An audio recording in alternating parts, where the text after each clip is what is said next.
Salve, Tomnes. Hello, everyone. Thank you so much for being here. It's on polýMATHY podcast once again. And I have with me today Stefano Vittori, a friend and colleague for decades now, at least 1.5. And he's been just such a fantastic friend and great person to know. And today you get to know him. And one of the coolest things that he and I have been able to work on over the years, which is actually doing songs in Latin. So how are you today, Stefano? Well.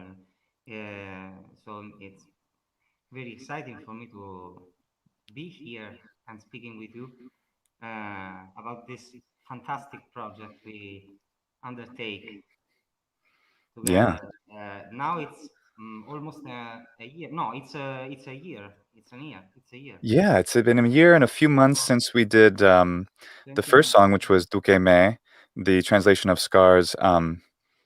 What is it in English? I can't remember the English version of the song anymore. Be Be prepared. prepared. Be prepared. There it is from The Lion King. It was October 2019. I That's think. right. That's right. That's right. So, although before Stefano started working with me on these songs, I had translated a few on my own, and although I love doing it, Stefano's just so much better at it, and we'll talk about why and why I how much why I think his translations are so worthy of study, actually, which is what he wants to talk about. And he was nice enough to come on today to talk about how he has written these translations, because it's almost like he's writing original poetry, and it's just so cool. So we're going to talk about those today. First, Stefano, yeah, as far as you and me, we started our connection through, I think it was the Text Kit forum, was it not? Where was it? Uh, you think it was? Text Kit? Was it Text Kit? Where there was some online forum, or maybe the Grex, years ago, before the internet was as well developed as it is now. We Yeah, knew each other. yeah, It, how we met, no, speaking in Latin. uh, it was Ile, the forum Ile. Right, of course. It was the forum Before on the old, yeah, the Radiocon Ile, on the YLE, the Finnish news broadcast, which would do in a Latin broadcast. Yes, it was that beautiful, wonderful place. It's such a pity that it's closed. Mm, Radiofonia Finnica, yeah. where there was me and some others which you didn't know anything about them. Uh, Hmm. Ursinus, Marcus Favonius, Ursin. Do you remember? I do. Yeah, I do. It was a long time ago. And Stefano, some of our audience is saying that your voice is a little hard to hear. If you're able to maybe get a little closer to the Yes. microphone, it should be a little bit better. We'll try that out. Yeah. It is it better now? Yeah, I think that'll be good. Let's do that, and hopefully our audience will let us know if it's I have to okay. get a microphone. We'll get you one. You know it. We'll get you one. And so, well, great. So, yeah, well, of course, because you're not, in fact, well, although of course you teach Latin and ancient Greek, your life's work mostly has been in ancient Egyptian, right? Yes, my specialization, my main studies are about classical Egyptian and hieratic Egyptian. But my first studies in the first years of my life were on Latin and Greek, of course, in high Hmm. school. And my first studies in university were about Latin and Greek, lettere classiche, La Sapienza, Roma. So these were my very first studies. And Mm. then in the third year, uh, I found this language, which was very fascinating for me, and I decided to learn it, and then to make it my main field of research. But well, the mind, the brain is focused on Egyptian language, but the heart is focused. My heart is Latin.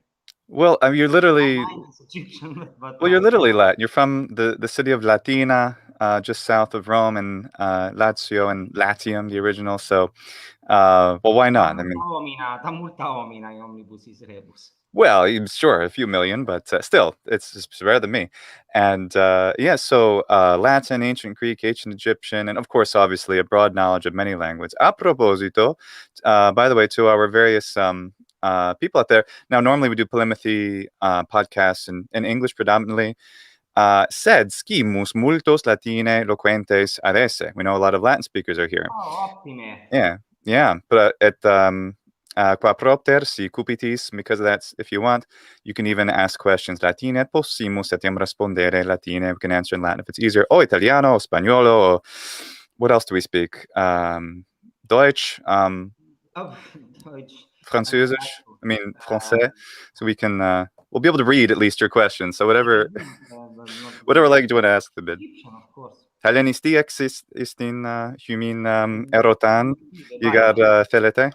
The Bible. So yeah, and okay. Well, so how so oh, by the way, all of you might like to hear a podcast in Latin where Stefano and I spoke for 6 hours about a completely different topic. But of course, Stefano is one of the most impressive Latin speakers I know as well. I'm sorry, I'm going to be complimenting you a lot, so you just have to accept the compliments today, Stefano. So it'll just happen. But You are what? the best Latin speaker I know. Oh, well, that's that. Well, we know better. No, we didn't. Nah. But one of the things that you and I have in common is we enjoy speaking Latin and reciting Latin, paying attention to phonemic vowel length. But that's not a very common thing. How did you realize the importance of phonemic vowel length when speaking Latin? Yes.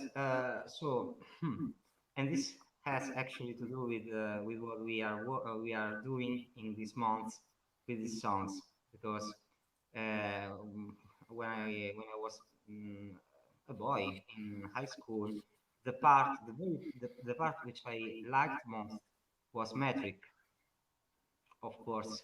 Mm. Uh, yeah, I was already a maniac for metric. So there is this way of reading verses, hexameters, and metric verses in Latin, in Greek, in schools, where the phonemic length is not respected, not even in reading metrics. In school we were, or they were content with simply put the stresses in the wrong place, and this was all. So they recited something like arma virunque cano troie qui primus aboris italie fatu. Horrible. Horrible. Those are the first lines of the Aeneid for those of you who aren't familiar, by Virgil. Hmm. And this was very painful to my ears, because Hmm. I thought, I said to myself, but why? And I didn't know phonemic length, or better said, I did know phonemic length, but just as a stroke on the paper over the letter, and this Hmm. was all I knew about phonemic length. Hmm. Okay, there are these vowels which are long.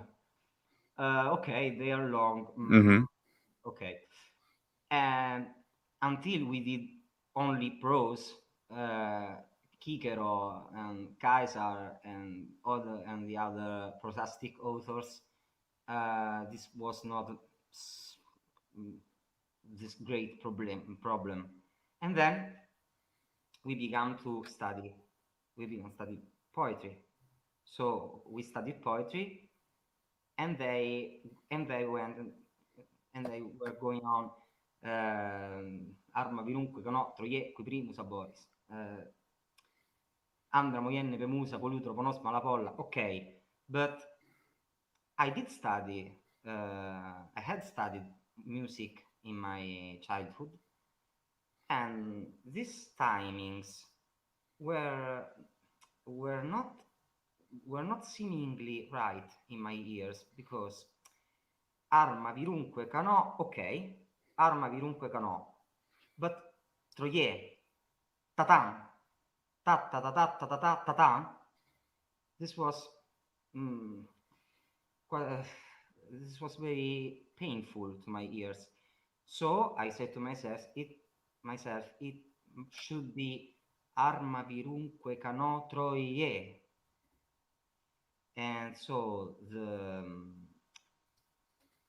the long closed syllable were the very reason because I began to get interested in phonemic vowel length, not the long and short, the simply long and short syllables, but the closed syllables and those with long vowel, where they were not under the stress.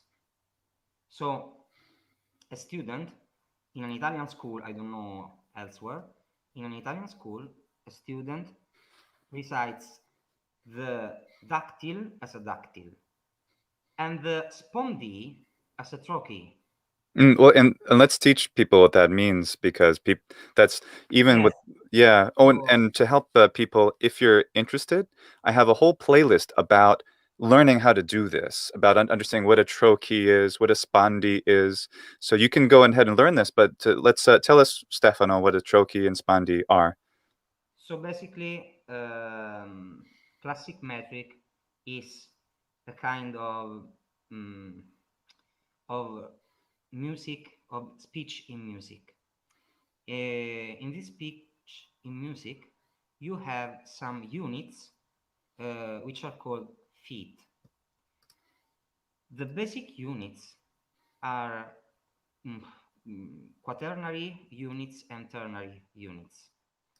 So feet of three morae, id est feet of three time Mhm. units, beats, and feet of four morae, four time units. Um, one foot can have two times two time units in the first seat, in the first place, and so you can have a strong time and a weak time, a strong beat and a weak beat. So you have ta ta, Mm. and this Uh, is the trophy.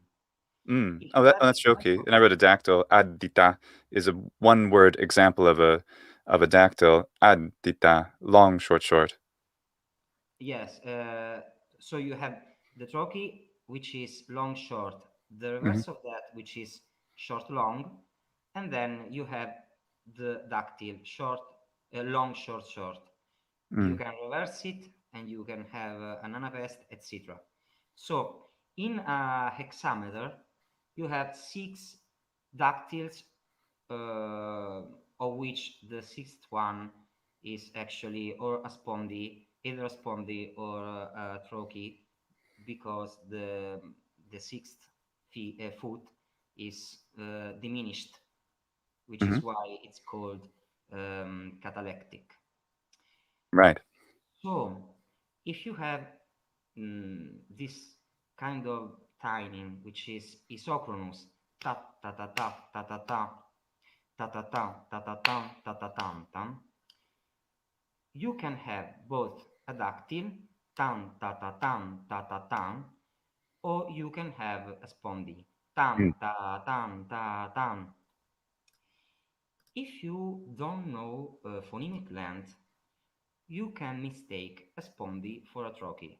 So if you focused only on beat, on stress, as they used to do in schools, for you, the only parameter is whether a syllable has or has not a stress. So if they are two syllables and it is a dactyl, or if they are one syllable and it's a spondy, for you it makes no difference. And this is and this is what very, very, very mistaken. So um, Mm. I'm good to answer to answer Luke's question. This was the initial reason because I get involved in phonemic land, Mm. because if you pronounce correctly uh, syllable duration in reciting, you have all the timings of the verses perfectly squared. Right. So if you pronounce a spondi as a trokey, you have mm, from the music, from the viewpoint of music, the rhythm is broken. Tan Right. ta tan ta ta tan ta tan ta ta tan ta ta. This is something it does exist in classical metric. It is called lyrical metric, where you mix different kind of types. You have basically two types of metric: recitative metric and lyrical metric. In Mm. recitative metric, you have always the same kind of foot. For example, in a hexameter, you have dactyls or spondies, which is the same kind of foot for more. Um, in an iambic trimeter, you have all iambs. Tatan, tatan, tatan, tatan, tatan, tatan. In a septenary or octonary, you have iambs or Mm. trochees, tat, tat, tat, tat, tat, tat, Mm. tat, tat, tat, tat, tat, And tat, etc. did you say recitative metric and lyric metric? Is this Mhm. right? Is this correct, what I wrote? I didn't listen. Oh, is this Ah, correct? recitative metric versus yes, yes, yes. Yeah. Is In menandros an example of more lyric metric in Greek? Is he Menandros, the Greek poet, 4th century Greek poet? Is yes, he? this is recitative Menandros He's also recitative. comedies. Aristophanes, olam pronomma tu trochela tu lukno. Ah, okay. Iambic trimeter. So you write comedies and tragedies in recitative metric when you have the dialogues Mm-hmm. among the characters of the work. In the choral parts, you have lyric metrics, and this arose with lyric poetry, with Sappho and Alceus and these authors, and you can immediately see the difference between these two kinds of metrics, because you can see that in a verse which is the suffix minor, for example, you have trokey, trokey, and dactyl, and trokey, and trokey. So Mm. you have not anymore an isochronous beat. Mm. Tam, ta tam, tam, ta tam, ta tam, tam. It's not Mm. anymore ta isochronous beat. Mm-hmm. The beat becomes anisochronous, so that Cicero, in a work of his, says that when he hears lyrical poetry recited without the instruments, the music accompanying it, it seems to him like prose, Mm. because it's not anymore predictable, the following beat, the next beat, where it will be. It's not predictable. Hmm. So this is very interesting. So you can actually have um, an anisochronous beat in metrics, but it's not in a hexameter. You will have it for example, in lyrical metrics. For example, you have the Asclepiadeus Major, the very famous poem of Horace. Tu ne que sieris, quire nefas, quem mi, quem tibi finen di dederi, leuconoe. Mm-hmm. Mm-hmm. This is typical of some musical traditions where the beat is not isochronous. um, and, and the Balkans, which is the very region where Greeks live. A dear friend of mine, musicologist, told me that this fact that in ancient metric, in very ancient Greek metric, the beat is not isochronous, it's not strange at all Mm. to his eyes, because in the Balkanic region, the popular musical traditions do exist where the beat is not isochronous Mm. till now. And if you take a look to Horace, to all of Horace works in the lyrical field, you can listen this Mm. difference between what you could hear in Horace Satyre, or in Virgil, or in Lucretius, Mm. and what you will hear in Catullus, in Martialis, in Horace himself. Mm-hmm. Hmm. Remarkable. Well, So that's this is great. And I where wrote my interest. So this Correct. is where my interest in phonemic length began. Not in phonetics, not in historical phonetics, which is a field in which I obviously am interested, but in music, Mm. in poetry, in poetry. It was Right. necessary to learn this, to taste, to truly taste poetry. Mm.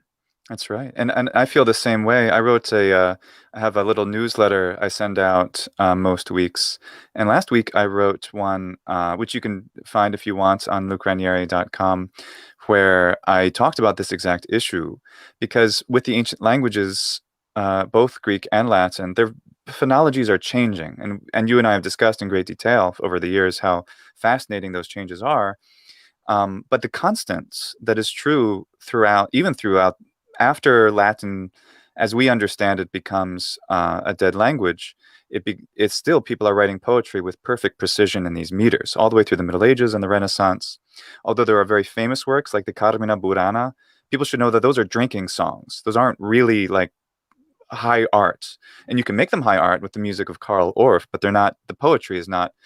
I mean, I would dare say, Stefano, that your compositions are just, except they're not as famous as the Carmina Burana. They're just better Latin poetry because of how much more skill you're putting into them comparatively. And I don't hope people don't mind me saying so. But we're going to talk about today exactly why that is, and because those meters are just simple stress-based ones, and they're great. I love them. I've sung one on Scorpio Martianus. By the way, those of you who don't know about my other YouTube channel, Scorpio Martianus, that's where these Latin You songs sang go. one of those. Hmm. You sang one of those I songs did. with that famous American Yankee man. Doodle, yeah. Unique The glory proprium, song. yeah, da natura donum. Yeah, and that's the only way you can really um, interact Perfect. with a song like that, I think. Oh, it was fun. Yeah, and I really enjoyed it. And of course, we're not going to talk about Hellfire today too much, but Hellfire, of course, you also put in a stress-based meter. But I still think In that that case, one is. it was necessary. I think it's so much better than the Carmina Burana for the most part. But we'll talk about that. And I put up an example here of a recta, which is a trokey, versus canta, which is a spondee. And that difference is as critical as any difference. And this is generally still not taught. And in that newsletter I was telling you and telling everyone out there about, this is what I think is so important, because like you and you tend to prefer speaking ecclesiastical pronunciation of Latin, but you're always observing the vowel quantities when you speak. You can't help from doing so because you've learned the language in that way, so that so then whether that being historically accurate or not is not really the point, because that's not the most important part of the literature. We get access to the poetry by means of knowing phonemic vowel length, and that's why I think it should be taught. Whereas people get worried about, oh, it's Kana instead of Chana. It's like, well, sure, but when did it stop becoming Kana? When was it Kana? There's all sorts of interesting variations that happen along the way, but that phonemic vowel length is the critical feature. So, do you want to talk about Duque Me? Oh, Duque Me. I have it here. Listen, this is a sweet memory. The very first song, Quelli no generesco da metri. I do like classical pronunciation anyway. Mhm. And, and also ecclesiastical. So Latin language is so beautiful that both kind of pronunciation are very beautiful in their own. I wouldn't I wouldn't avoid to use one for another. You know, when we talk in Latin, I always or almost always with you I use the classical pronunciation, and sometimes also the ecclesiastical. They are beautiful. So to come back to our song, uh, where it where it is, I Oh, don't. I'm sorry. I'll put it back up. Also, our friend Marina Musabedestris, whose channel you should subscribe to, by the way. This is a wonderful channel where she also recites poetry, and she has the same passion that Stefano and I do for this. And she says, "Que kinitota karina burana comporo." Eneas meliores, non con, ne Well, content, ne content. sie denkt, dass du besser ist. Bist. Wait, I can't speak German. I forgot German. Sorry, German speakers. But she thinks that she agrees with me, that your translations are better Latin poetry than the Carmina Burana. Good. I'm glad we agree. But the author says says he can win Ovid himself. Nasonem post calicem carmine preibo. Et si nasonem It's prei, funny. et qui preo eum. No, I don't accept it. Well, yeah. Well, I didn't say you're better than Virgil, but he says so that well actually you're right. If he's better than Virgil, then you're better you're better than him. No. No, I'm just kidding. It's my Tell us about Tukime. Ovid. I don't know. It's my God. I don't know. Well, Duke me. This the first thing in this song,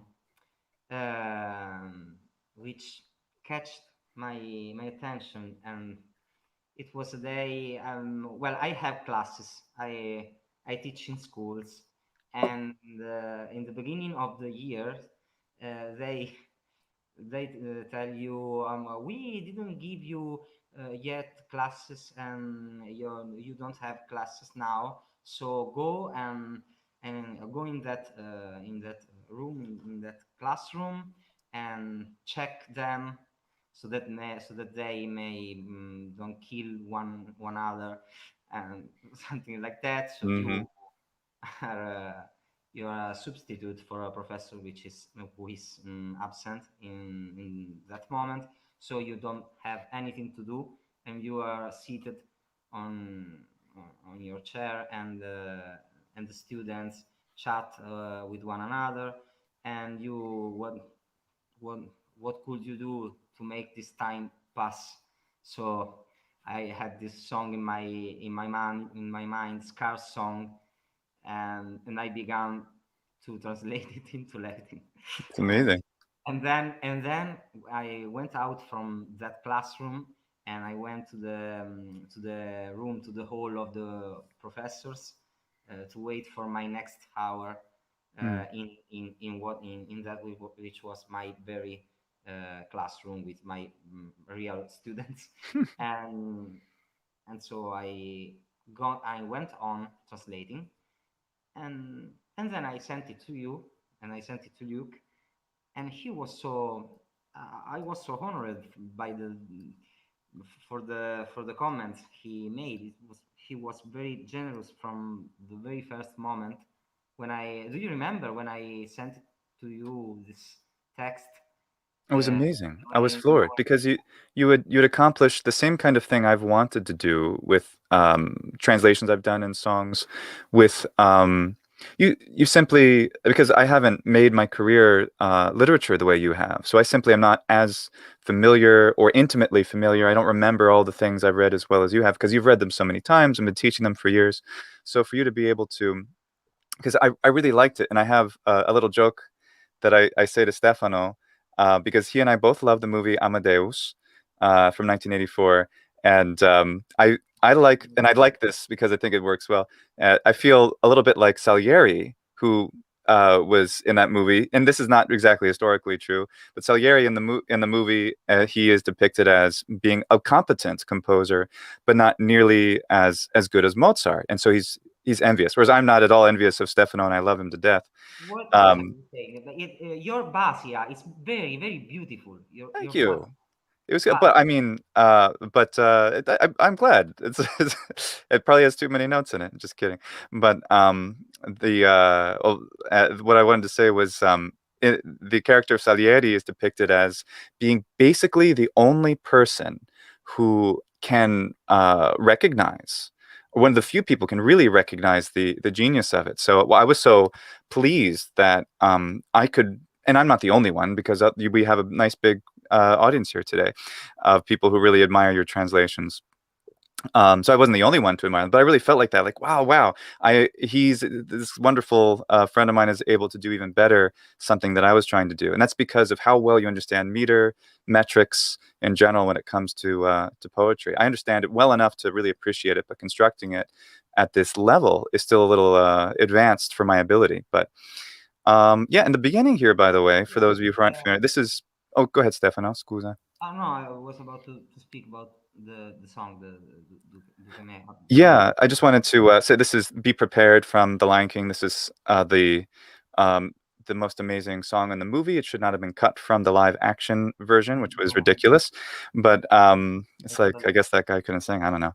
But the English, on not in the movie, but in the CD or the album, there is a beginning part where Jeremy Irons says the lines, "I never thought hyenas essential. They're crude and unspeakably plain, but maybe they've a glimmer of potential, if allied to my vision and brain."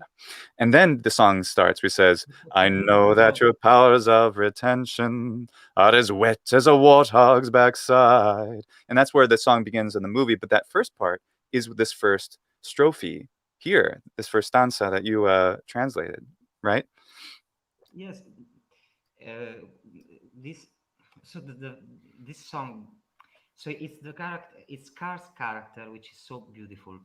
Um, and the first strophe, which it's not present in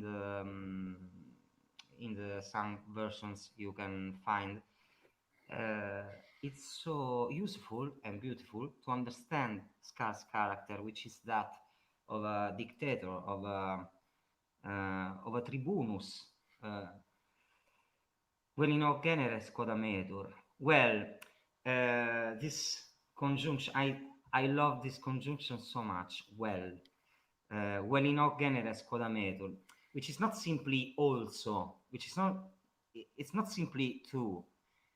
Here, Scar is like a generous king who, well, well in hoc genere scodametur. You too, even you, can be something useful for me. Miserabiliter stolido. So, Scar. So this is what I basically do when I translate a song. In primis, the rhythm.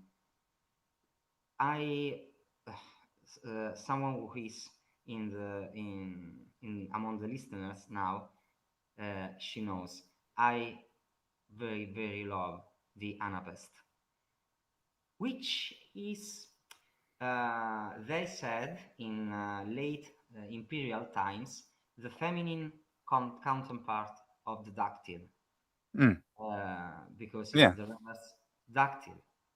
yeah. Uh, so it's the anti-hero verse. It's Ah, interesting. So, and just to, because I know there are listeners out there who don't fully understand this yet, I want to give an example. So, so dactyl is long, short, short, bum, ba, bum, bum, bum. Whereas an anapest is short, short, long. So, bum, bum, bum, bum, bum, bum, bum, bum, bum. So, vele nok gene rest koda metur, right? Mm, so the dactyl tam ta ta tam ta ta tam is the heroic verse, the verse mm, of heroes. mm. The anapest, so is the contrary of the dactyl, so is the antihero, is like perfect Mm. to be Wow. the foot, the metric foot of the villain. Wow. Uh, Genius. so the See, song, people, I wouldn't have thought of that. yes, exactly. Stefano Actually, did. actually, I'm thinking of it just right now. But I listened to the song. I listened to the song, and I heard it was in Anapests. Well, could you sing it to me Mm, in English? sure. Because there is a little difference between the Absolutely. Latin text and the English text Mm, from the metric viewpoint. absolutely. I'll do it as well as I remember Jeremy Irons doing it, which was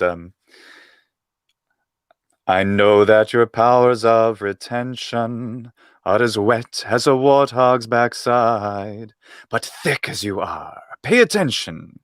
My words are a matter of pride. Vergo? Exactly. Hmm. So, Mm. in the English text, the first anapest can be replaced by a spondist, by a spondy. I know that your power of retention. I don't do that. Retinenti a quantula che they are all anapests, but the rhythm is very very moraic. Um, this is something which is easier in modern music. This is something interesting. It's easier to translate into Latin modern English American music than old English American music or Italian music or Mm. modern Italian or Spanish music, music which is sung in syllabic languages, in isosyllabic And languages. usually iambic for traditional songs, right? Mhm. Especially English. Is it more iambic in traditional Yes, English language songs? yes. English, maxima ex parte nostra constatoratio iambis. Right. So Yeah. also, this is Cicero. My and our language is mostly made up of ions. Hmm. So English, of course, is not a Moraic language, but English music and rock, basically, it's very Moraic. In other terms, you can easily, very easily, individuate the short and the long syllable in an English song. It's very easy. It's not so easy in English, in Spanish. It's not so easy in Italian. And our friend um, does know it when we translated. Well, he Christopher, he translate with my help some Spanish song, and it was very difficult to understand the short and the long syllable. So this song was clearly in Anapests. Uh, so the first thing I do is to individuate the foot, not the meter, because the meter is impossible to find in a modern song.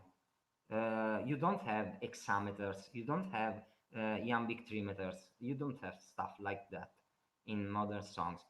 I know that someone,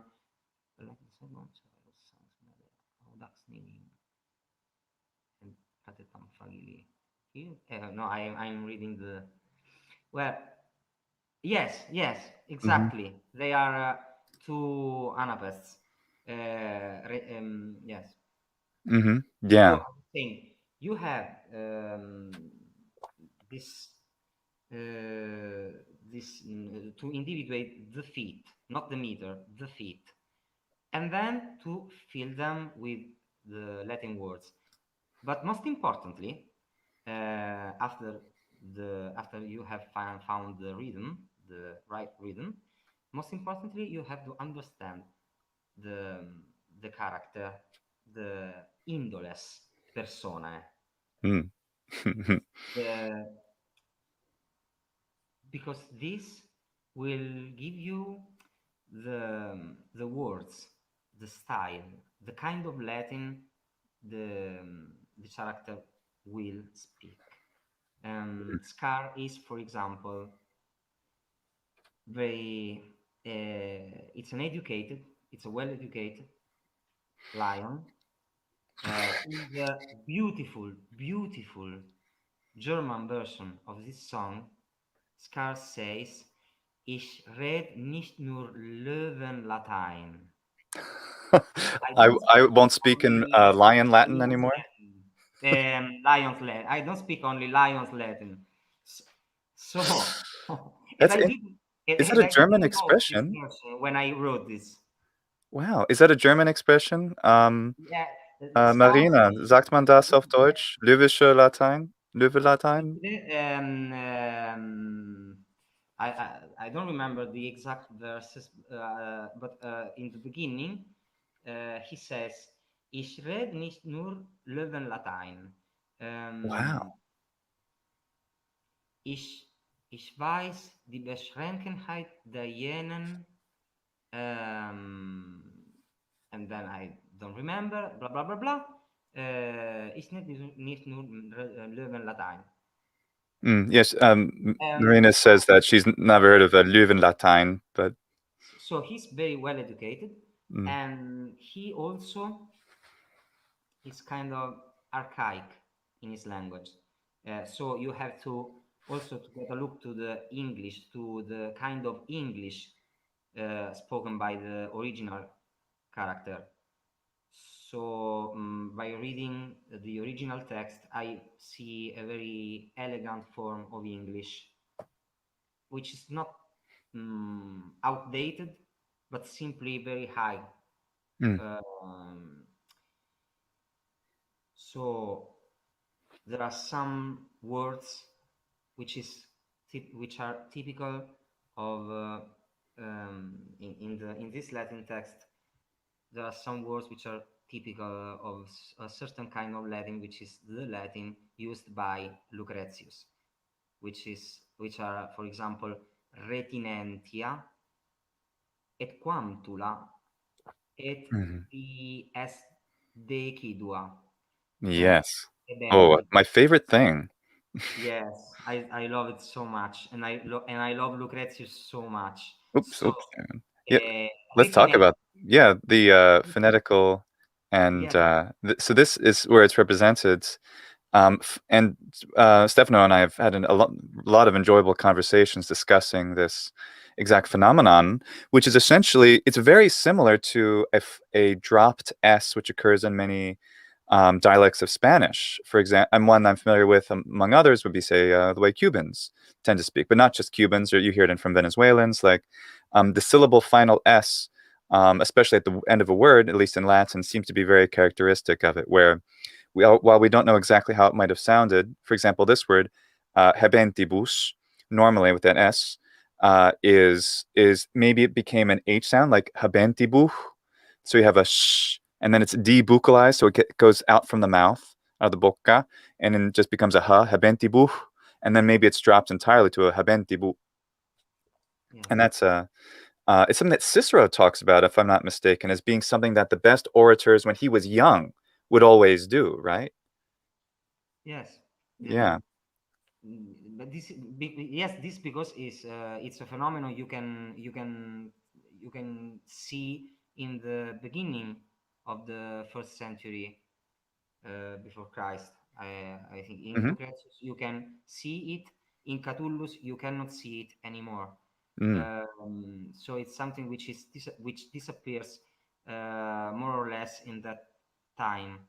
mm, As for retinentia, in Lucretius is this is the ability of the mind to remember what happens in the past. mm, So in the original English text, Scar scolds the hyenas because they are incapable of focusing. And it's beautiful that the English text uses this word retention, which is so reminding of Lucrece retinentia. Yeah, it is. As for what, and then he mixed up also Greek words like dogmata, logos. These are all instruments to highlight his well-educated status in a Mm. society of the first century before Christ. A first Oh, century before and Christ would have used very a lot of Greek terms like this, mm. especially in the intellectual field, like dogmata, logos. As we Um, still do in Italian and English for sure. And also, I know you did not intend it, but in English also, of course, the hyenas look kind of like dogs. So when the first time I read it and was singing it, that's secondary. I know that wasn't intended probably, but the fact that they are Greek words, the logos, and not even logos, but in fact logos, making it yet Greeker, right? It's even more Yes, Greek of this way. course. Like Cicero when he uses Greek words in his texts, often he writes them directly in Greek without any without Yeah, not transliterated. to the Yeah. Latin form. As for the authors behind this version, so we have Lucretius, and also, of course, and this is something the people listening to the song got, and I'm very happy of this. Virgil, um, Yes. with Well, and that that's the part that Redeunt stood out to me. Saturnia regna. I have I recorded my audiobook of the Eclogue. Of course, I knew the fourth Eclogue before I knew your translation, but once I went to actually sit down and really learn the all 10 Eclogae and recite them for my audiobook, I realized that it felt so much more. This is the exact effect. The effect of this song, the fact that I had heard it so many times, the Latin translation. Of course, I performed it, but I had to sing it many, many times to get it right. So I went redeunt Saturnia regna, oriturno a progenies. So because I had to sing that so many times to make it sound the way I wanted to, it became fixed in my mind. And many people out there who have heard that song in Latin now have probably had those lines fixed in them as well, as much as the cartoon when we were children. So when I Yes, read you are when I very, recited the fourth very right. eclogue, it felt so natural for me to read that in fact I wanted to look at it, the fourth eclogue, because it's right here, just to prove everybody we're not making this up. Yam Noah, there we go. So Yam Noah progenie skylo demititur alto, and immediately before that, redeunt Saturnia regna, verbatim, taken right from it, which is such a nice thing. And I think pedagogically and educationally, why your translations bring such value to our community of classicists and of Latin learners and speakers is because But well, your translations bring us closer to appreciating these originals. yes. So in poetry, the other poets, oh my God, the other poets. Of course, the poets, the ancient poets, the true poets. Oh, you're a poet. Come on. You can So be no, I'm not. poet So of the day. let's Poeta del giorno. Dai. no, let's put it like that. It's a poet is one who uses metric and speaks and says stuff in metric. So in poetry, the other ones who used rhythm and metrics before you make a lexicon for you in which you can express things with it's like a meme. It's like a meme. Yes. Uh, The, verse, the, the, a the verse of a ancient poem. meaning of yeah, because we use meme today to mean something a little different. By the way, thank you, Chris. Subscribe to Pernox, by the way. He's saying that such Okay. songs, such translations as your songs, make the human letters they stand out, and I really agree with that. Um, but oh gosh, I was saying something else I wanted to say. Yes. I forgot. Excuse me. So the What did I poets, say? the the ancient poets like the Meme. verses of ancient poets are like memes with Right. which you can express things different from those expressed by them, but with the same image. So in this case, Scar is actually saying what Virgil says in that ecloga about himself. Scar is saying it about himself, of course. Uh, and the cool fact is that dactyl is so close to the anapest that you can use things written in dactyl into an apestic meter Mm. just by inserting some different words like auditor. But what does Carr say in this point? He says, be prepared for the chance of a lifetime. Be prepared for sensational news. In yes, which is what in Italian says, il mio sogno si sta realizzando, è la cosa che bramo di più. But what Mm. does he wish for? What is this wish of his? Is the Radion Saturnia Regna and the Nova Progenies. And then there was this first syllable in Progenies, and I thought this will be the very syllable which will be so lengthened if I put it like that. And you understood perfectly what I wanted because Oh, yeah. you sing it the way pro in this crazy way, which is also in the original song.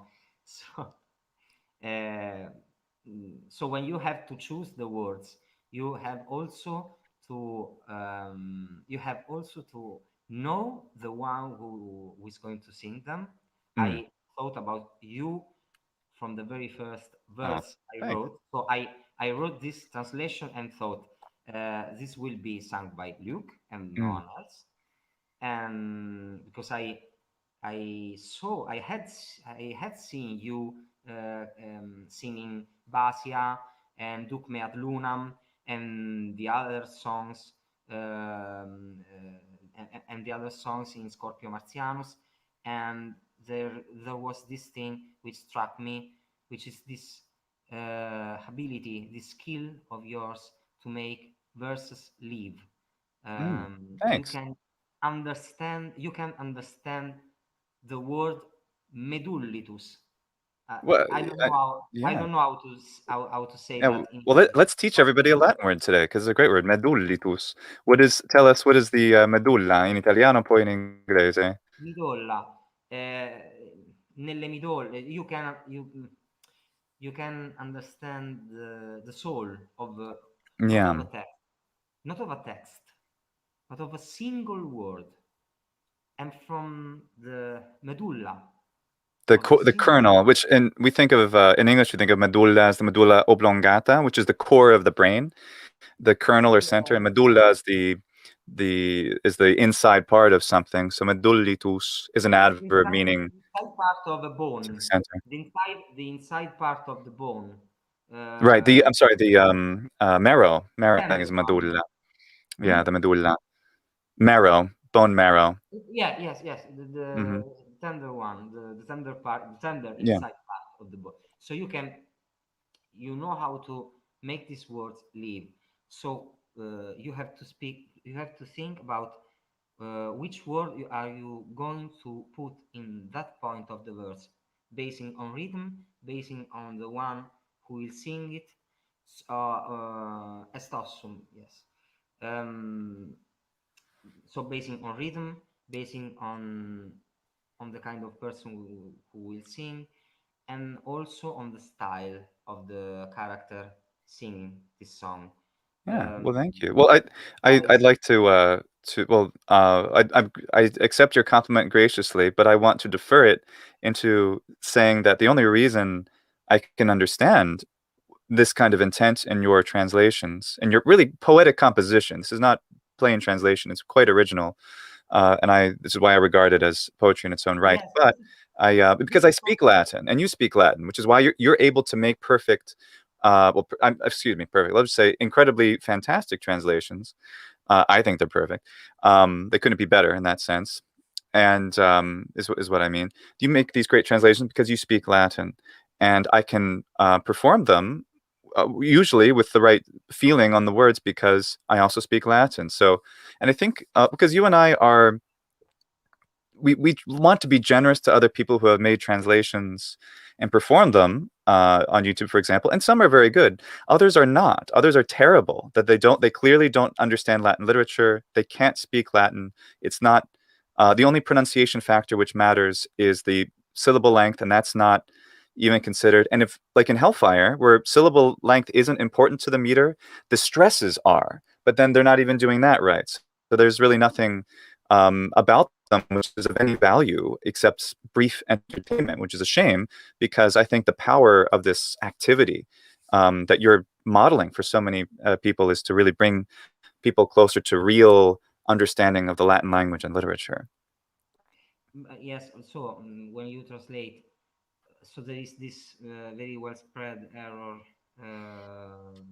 Some people, I hear other translations on the internet into Latin, and they simply think, well, I have to translate a song into Latin, so I take the text of the song, and then I take the vocabulary, and then I translate it into Latin. Okay, but well, no. So Yeah, you have no. a rhyme, you have so it's it's uh, it's a work which is also a play. It's not simply translating. I also read some comments under our videos. This is not what the text says. Yes, of course it is. Oh, so we can ignore those. Yeah, No. well, that which is a good reason because there's someone who precedes us in this activity. Her name's Olive, and she goes by Olivette on YouTube. She hasn't made videos for years, but she did a few, and I liked her translations. But she also is, I don't know if she's a teacher, but like a teacher, she also would add the English translation of her Latin, and people kept complaining in the comments that that's not the original English lyrics, which is why you and I decided not to put any English translations in Oh, on the video, this but is we put something it you in the explained to me description. because I wanted. Well, but Yeah. let's put a disclaimer. Let's put a disclaimer. It's not what the say. It's not precisely what the song Oh, says. we just got to Don't leave. You know, there's don't be such a. you and I are both teachers. We want to include everybody, but some people you just got to leave at the bus stop and drive on. But speaking of driving on, well, hey, what's this mean? Who is this? Huh? Libiti and I. Libitina. Libitina is the hereafter. Palus Mm, Libitina mm-hmm. is the Stygia Palus, is the marshland of the Styx, Mm, the lake of the hereafter. mm-hmm. So even if um, even if the empty darkness of the hereafter, Which is in the vacant eyes of these hyenas, especially the English text, oops. what does it say? What does it say? Let me find it. This is for shining successions. It's clear from your vacant expressions, the lights are not all on upstairs. Yes, Yeah. our Latin scar is a little more literary, and and he says that the darkness of the hereafter is dominant in their eyes. Mm-hmm. Uh, And it's with the hyena with his eyes like that, where he's not even, he's like, yes, yes, yes. and yeah, he's doing his little salute with his adorable paw. He's like this with his thumb like that, and it's so funny because of course it works perfectly with the video, which makes sense that the timing, which which is ideal, that the video and the words make sense. But I don't know, it's even better, especially Wakuai Tenebrai, and Tenebrai is very common in poetry, so That's a good word for us to know. And nekopinus. I mean, so much of this is really conversational Latin as well, which so is the original English song. There's poetic and conversational elements in the English. So Ignorò. nekopinus, unexpected. It's a very important word to know. So this is really helpful. Yes, Necopinus Necopinus has this double value in Latin, Mm-hmm. which is is double from the viewpoint of the diathesis. So Necopinus is someone who doesn't expect, or something which is not expected. In Mm-hmm. this case, of course, is someone. Irene says how when you Yes, talk about translation, you always think of yes, something which is that's not translation, which is not translation. erroneously from the literal. Yeah, yeah, it's a good So point. you basically, I always propose this example to my students.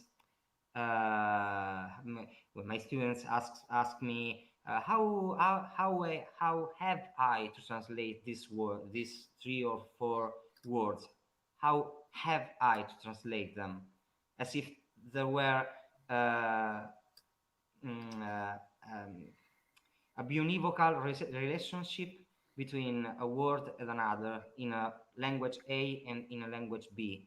So I propose to them this example. Would you translate I make my eyes up into Italian word by word? Mi faccio gli occhi su. Mm-hmm. O which in Italian would mean I make my eyes up. So I Mm-hmm. put my eyes and I don't know, I put them up something on something. It will be senseless. In poetry, it's not the single word which makes sense, which is the reason why it's senseless to translate word by word poetry. Because in a prosastic text, a word can have a meaning of its own. But in a poetic text, this doesn't happen. Simply, this doesn't happen. In a Mm-hmm. poetic text, it's not the simple single word which makes sense per se, autonomously. It's the phrasing, it's the Mm-hmm. time, it's the position into the text. So this is the reason. Basically, this is the reason why you can't translate a poetry word by word or literally, and this reason is that unlike prose, unlike prose, the very meaning of the poetry of a poem is not in his words or in the ensemble of his words and then in its sentences. Mm-hmm. The whole meaning is in the whole text and in the sensations Mm. this text And the makes. structure, yeah, the structure, which guides So it, the yes, rhythm, the meter. It's so important because if it were possible to write the poem in prose and have the same meaning, it would be in prose. Right? And then it wouldn't need to be a poem. It's a poem because the meter is doing something. And I in the newsletter I was saying before about I showed 2 songs from a TV show I like, and it's actually the same chord progression in both, but the rhythm is totally different, so they have completely different feelings. Just as if this weren't an anapest, if it were in dactyl, it would feel very different. I'm trying, can't think of an example, but it's such a huge part of this. And Stefano, I wonder if you want to help me answer this gentleman's questions. Charles Quinn asks, I have been delving into songwriting, and I wanted to write a song in Latin. You know, the best type to use. So, Charles, first question I have for you is, so we strongly recommend both of us writing with a good sense of meter. And the way to get a good sense of meter is to understand Latin, to be able to recite Latin with good attention to the syllable lengths. And if that's something that you're not familiar with, that's fine. I actually have a playlist of about 20 videos where I teach you how to get to do that. So if I would start there just to understand how the most basic syllable lengths of Latin work, because if you don't know that, your name, Charles Quinn, it looks like an English language name, so you might be from an Anglo-Saxon country like myself, in which case English doesn't have this feature. It is a completely new dimension of language and rhythmical structure, and if you're only familiar with English language poetry or songs, you can't get that sound out of Latin with that kind of sense of rhythm. So that'd be my first question. And also, how well do you know Latin? Because you want to understand the way that Latin literature and rhythms are utilized. But let's see if you have a follow up for us, Charles. And Mhm. another thing Prego. which is truly necessary to write into Latin verses into Latin is to read a lot, a lot, a lot of Roman authors, Read a lot. Yeah. of Roman poets, but Mhm. but really, really, really a lot. Yeah. Juvenal, Virgil, Ovid, a lot of Yeah. Ovid, as if in Italy we say as if it were raining. Uh, Che si dice in italiano? come se piovesse. Come se piovesse. Ovidio, devi leggere Ovidio come se piovesse. No, you have to do so and so as if it were raining. Mm-hmm. So it's as if the thing you have to do were raining from the sky. So you have to read books as if they Yeah. were raining. You Right. have to read Ovid as if his verses were raining. Right. And then And also to that's understand the rhythms in them, because because I hate to express a feeling of it's not really criticism, it's a disappointment in the pedagogical system of, say, Italy or the United States and most other countries about Latin, because you and I believe that the most important part about the language is that natural rhythm, which then becomes expressed as the rhythm in the poetry. And but unfortunately, that's taught as it is taught in Italy and in most other places in a way that's just not how the language works. So they think it's stress based, like arma virumque cano, and it sounds terrible. And exactly so, so. and so, what you'll need, Charles, too, is not just to be able to read a lot of them with the right meter. As for Ovid, I've recorded a few hours worth of Ovid's poetry years ago on my other channel, Scorpio Martianus. And also, Charles, I would recommend this. There's a Discord channel that I have, which is linked in the description of the video, and you can join it. And in it, there is in my Discord server, there's a channel for recitation workshop, or other people like you want to do exactly that, and they want to, you know. So here's the thing, Charles. I think you'd probably want to know how to recite Latin poetry in the intended way. I won't say correctly, because you could do all kinds of things, but in a way where the rhythm is apparent, which is the intended way. And there's many ways you can realize that, but once you get there, then you can start to recite Latin poetry, like Stefano was saying, read, read, read. But I'm saying if you don't read it with the right rhythm, you'll be getting content, you'll be getting meaning, but you won't be getting the music of it. So I'd say come join us there, and we'd love to guide you. And um, yeah, there we go. I want to ask you, Stefano, about, let's see, we saw this. This is so good, especially because they're short lines, and Latin words are long, a lot of them. And so to be appropriately concise, to convey meaning, I find very challenging, but you do it with such facility, like here. Oops, scusa. Go ahead though, if you would. So sperate futurum bis. So yeah, sperate futurum bis non rediturum. I messed up the macron in the. I I'm so remember. sorry. You were so unhappy when I did that. I put a long mark, everyone, in the video. It's wrong. It's wrong. I did this. Oh my gosh. I remember it. It's even worse. It's terribly wrong. So forgive me, everyone, for that. But Yes, in some cases, it's a little bit uncomfortable to translate into Latin, which has long words, English verses, which have short words. But this uncomfortability is is actually not real. Not real because it's true. English uses a lot of words, a lot of uses short words, but they are a lot. While Latin, yes, it uses long words, but they are very few. You can convey a very big deal of meaning in few Latin words. Mm, So, mm, yes, it can be tricky sometimes. But if you think as a Latin speaker and not as a vulgar speaker who is using Latin to translate a song into that language, you manage to think that same meaning in the way a Latin speaker would have mhm. said it. The idiom comes to you spontaneously, just as if, since I Yes, it speak comes Italian, naturally.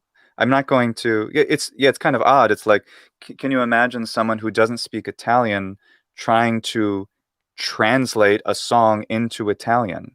It seems a kind of strange, and I don't want to discourage people from trying because they should, and it's fun and it's valuable, and you learn to speak better and you learn to read better by doing the exercise, even if you're not at that advanced level yet. So people should try and experiment, but I think it's also a little bit of, have you heard, Stefano, of the Dunning-Kruger effect? No? The Dunning-Kruger effect is a study which shows that people's confidence level about a skill varies through their training. So when they first start, so like say people who are learning Latin, if people first start to learn Latin, they realize, oh, I don't know anything. And then it gets higher and higher. And depending what they're using, maybe some traditional textbook, think, oh, I know more and more. And they get to this, they get to that a really high confidence point, and they think they have it all figured out. And it's not just Latin, it could be flying an airplane, it could be anything. But then after that, their confidence level goes very far down, and they realize that, oh no, there's so much more I didn't understand yet. But a lot of people don't get that far. So they're still in this part of the curve.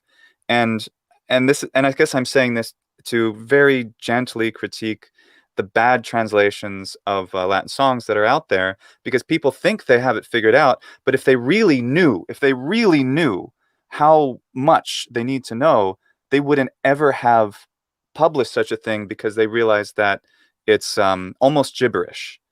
And that's a shame, because like I remember seeing some of them and being like, I can't even understand this, because it's not, like you were saying, in good Latin idiom, and that requires, as you're saying, read again.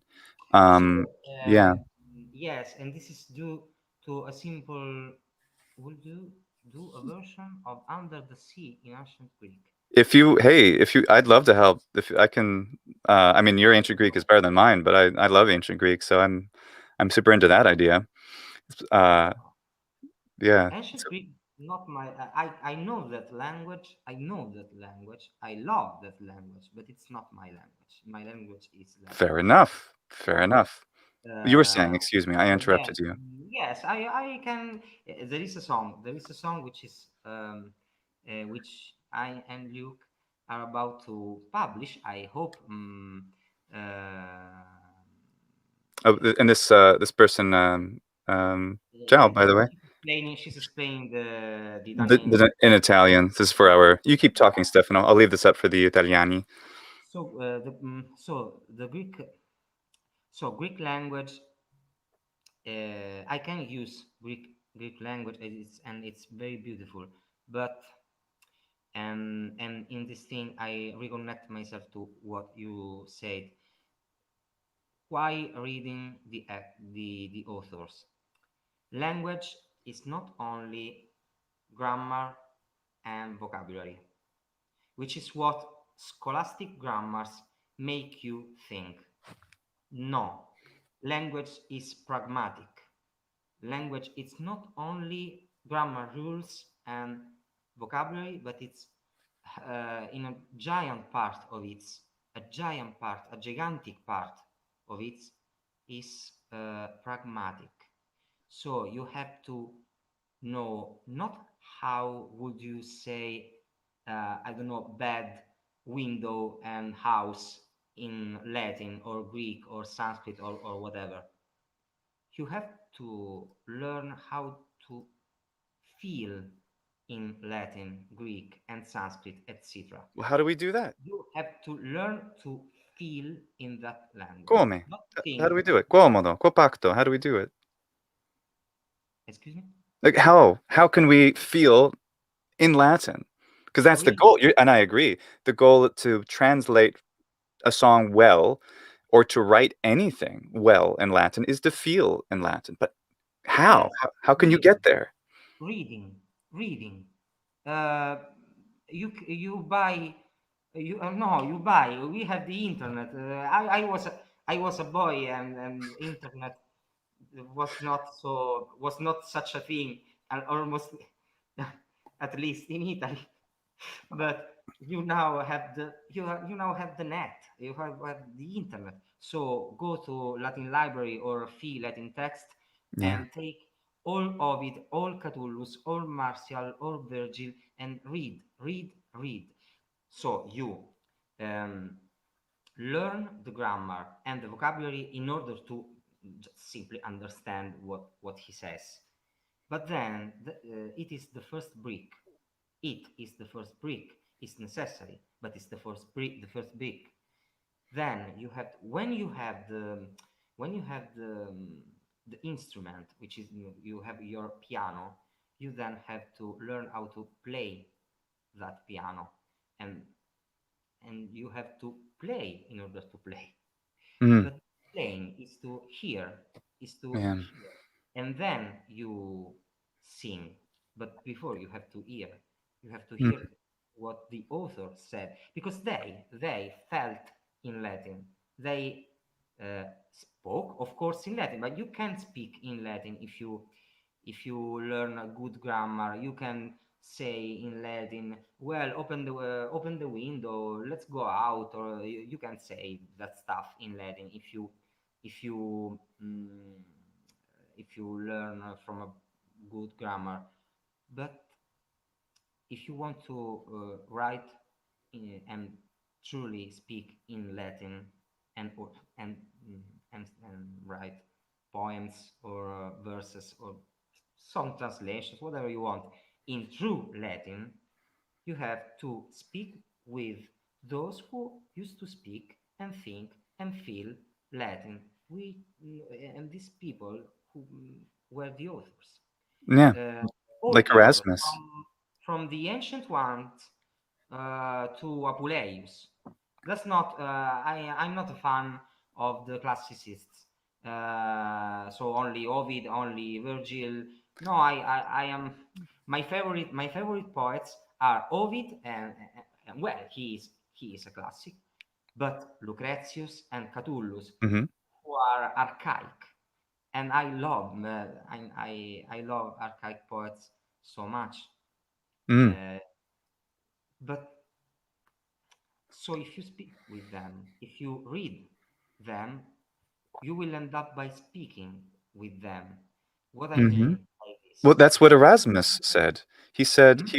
I think he told it was think I believe he told Thomas More, but he wrote that my friends are Cicero and who else did he mention? And Ovid, and because he would read them as and Yes. it's a one-way communication. It's almost like doing a video on YouTube. It's more one way than it is two way, but it is communicating and I you, don't think it's well. Perhaps yes, of course, it's a one-way communication, but so it can happen to you, and it happened to me, that you are reading Lucretius, and you are following his reasoning, and you at a certain point make an objection, and in the very next line he says, uh, if you perhaps are making this objection that so and so, and he is replying to you. So is this one directional communication? I don't think so, because you are beginning to think like him.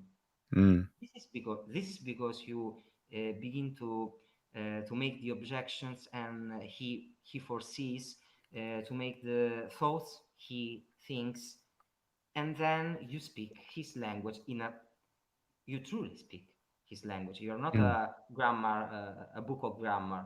Right. You are a Roman speaker at the end. Absolutely. You're a Yeah. Roman speaker at the end.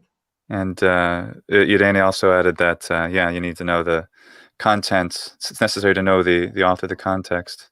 I'm sure we agree, and that's sort of part of it, because what I am very tentative to discourage people in some of this, because people will. It's more important that people go through the exercises of that they want to try, including translation. It's more important that they um, because we don't want to give the impression that people need to make something that's perfect. I've lauded your translations as perfect, and I don't know if it's hyperbole or not. For me, they're perfect because I don't want them to be anyway. But they're really, really good. They're extremely good, and most people can recognize that right away. But on the same side, I don't want people to feel like they shouldn't attempt to achieve what you and I have achieved as being fluent Latin speakers, because people should try. And that's because that's part of also the classicist idea that, oh, that Apuleius isn't good enough. That kind of like, he's a native speaker of Latin and he's good, by the way, that kind of stuff, which is just really silly that people get into. And like, oh, Marshall, oh, he's so, and Juvenal, it's like, what are you talking? Let's see you write something better, I would say. But But in this way, you have a partial you see partially the language. Apuleius, for example, uses some adjectives like impossibilis. so does Quintilian as well. Yes. So is this language Latin so rigid? No, eh, I find more rigid the Italian language. I have more difficulties with Italian than with Latin. Latin is very large and long and deep as a language. Um, it's not Latin is not Cicero, and even if it was, and even if it were Ovid, it wouldn't be enough. So no, no. From Yeah, Ennius until Apuleius, you have to read those authors, and feel you will feel this language going through your skin, yeah. and you will discover how this language not only describes reality, but creates reality, because in some En situations. arche en holokos. Excuse In the me. beginning was the word. Yes, In yes, principio erat as the verbum. Egyptians used to say, the Madiwa Nachiru, the God's words, it has the hieroglyphics, pre-existed to the word. It's not the word. It's not the hieroglyphic which depicts the word, but it's the word which is described, and which is a description and depicting of the hieroglyph sign, Mm, which is the very word thought by the gods in the act of the creation of the world. But if you make this language, every language, but Latin has a certain strength in this. If you make them flow through your skin, um, you will you will experience that you are thinking something in Latin, and you will say, "Oh my God, how can I say this into my native language now?" Uh, this is tricky. So right. Latin. Jotin, I actually don't recognize his name, but it's saying how that, yeah, you don't say how old are you as quanto vecchio say to as quanto vecchio, no, you're younger than I am, so Quanto sei vecchio? yeah. But how many years do you have? and which is, of course, actually, this is a good point to compare. It's because the dimension, the linguistic, the phonetic dimension of phonemic vowel length is alien to Italian and English speakers and Germans and the French and Spanish and No, so forth. it's not totally true. It's not totally Well, I true. mean, except for cooperare. We have a Come? couple. You have Cooperare, cooperare. but also in some dialects, also in some, for example, Right. I told it to you, in Romanesco, we actually have a secondary quantitative Right. I remember you telling me quantitative about this. distinction. Yeah. For example, in Romanesco, if you say da macchina, it's different from if you say da macchina, because da is from and da is of the. L'ho scritto bene così? No, Com'è? only write Dimmi le lettere. a single a with the macron, or da without the space between the first and second a. Ok, così? Yes, like that. Yes, like Questo that. è dalla So, macchina.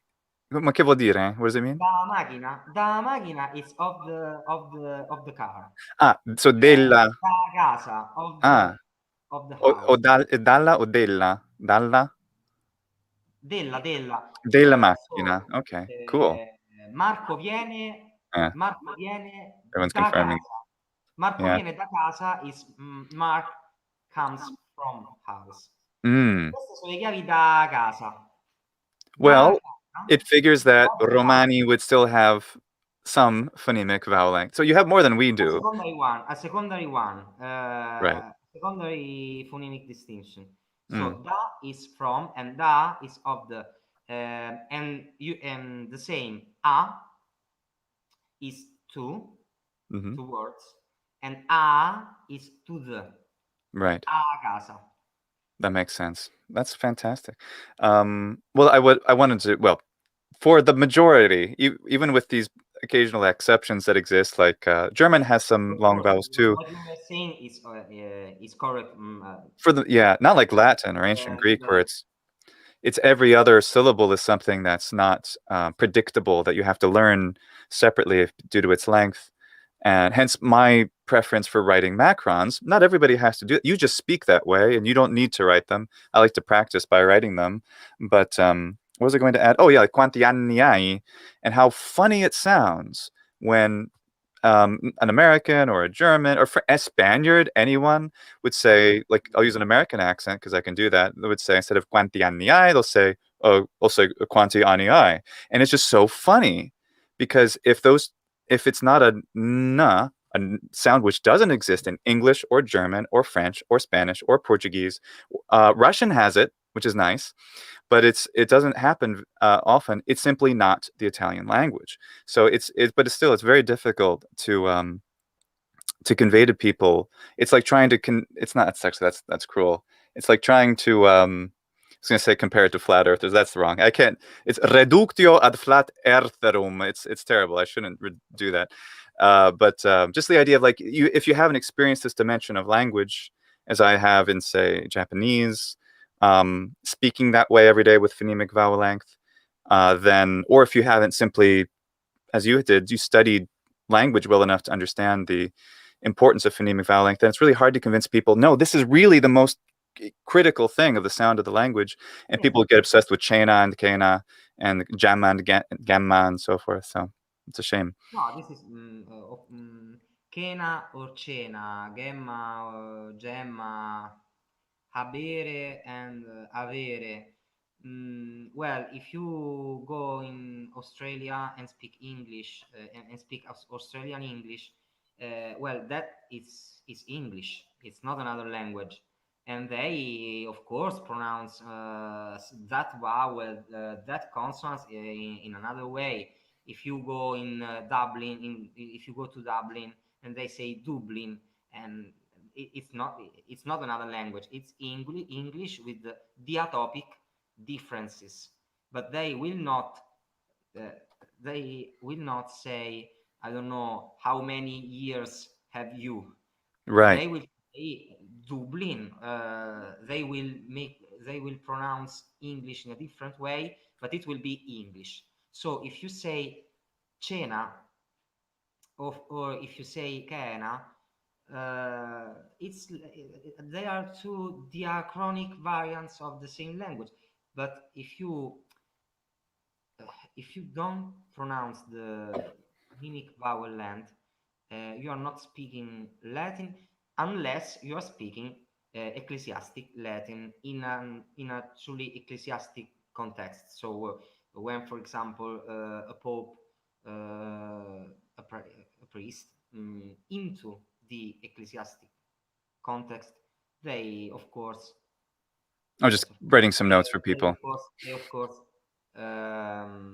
pronounce Latin without phonemic vowel length, and we could define it as a particular dialect of Latin in which there is no difference in vowel length, and not difference in and there are only 5 vowels and not 7. So something like African Latin, no no phonemic vowel length Hmm. and 5 vowels. Right. Uh, other, Exactly. so Great example.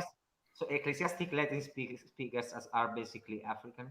And As Augustinus, he said that they're okay. Let them say "osum" if they want to say "osum." You know, that's how he talked about it, didn't he? In so I in think Emilio asked, quelle a été votre motivation pour commencer à traduire des chansons en latin? What was your motivation for learning to talk? We did speak about this earlier, but maybe you can say briefly, Stefano. yes, of course, because firstly because it's funny, uh, because I like the way Latin sounds with the. So I was looking for Latin songs into the internet, and uh, many years ago, and I said to myself, there should be more Latin songs, and Latin songs with with the meter, with metrics. What a pity that Mm. they don't exist. And then I said to myself, wait, uh, perhaps I can write them, and and we can do them, because I have Mm. this luck of having Luke as a fantastic Latin speaker, Comites. a great interpreter, but a very great interpreter. Oh, I well, remember, I remember the way he interpreted the first song from the Apokolikontosis Natalikia, which is quid est? no, the Oh, second you mean one, you mean Jax Lament? Tabi Questus. Ah, Questus Tititafi, the Questus Jax Lament. Yeah. That Hmm. interpretation, that masterful interpretation. So Oh. why I have begun to write these songs, to translate these songs. It's funny and it's beautiful, and uh, and it makes so that a large share can know the beauty of Latin metrics, which Mm. is not so easy to reach for one who doesn't study Latin. Not even one who does study Latin in the schools Yeah. can truly know the beauty of the Latin metrics. Mm. They almost all the time study prosastic texts like Caesar and Cicero. Well, that's all they're And capable. Well, that's I not say true. to I'll say myself, that's all they're but capable of. how? But those are easier for them, and so they don't want to. It's harder to read. Like, actually, I can agree. I had difficulty really understanding Latin poetry until I could really speak with, and not fluently, just be able to speak a little bit, because then it started to become more normal. And I think that's a reason. If one cannot speak Latin easily, it becomes much harder to do anything in it, especially poetry. And I wanted actually to add, my I th- I love Greek poetry too. I love ancient Greek poetry, but I think Latin poetry is superior because of the stress of the difference between the ictus and the that interchange. I Yeah. and especially because Latin poetry is meant to be spoken, whereas Greek poetry is actually just the lyrics to songs that we don't have the melodies for the most part, and they're still really magnificent. But the fact, just the way that the best part of Latin are the poems, and what's so